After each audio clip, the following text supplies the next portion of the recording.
7:50進入校園。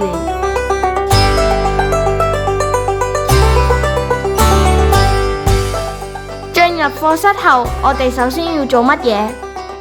拎啲功課出嚟，交功課先。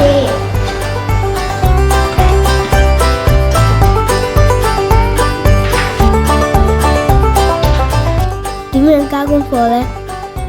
中文功課 English homework. Where should I put my math homework? 咁常識功課點啊？交完功課之後，我哋應該做乜嘢啊？借圖書，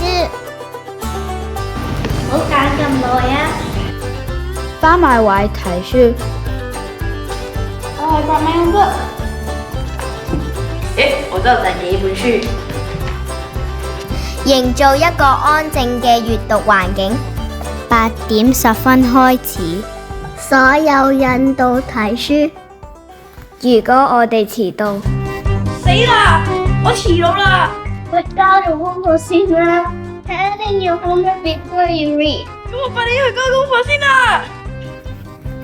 我哋享受閱讀，直至8:25。預備。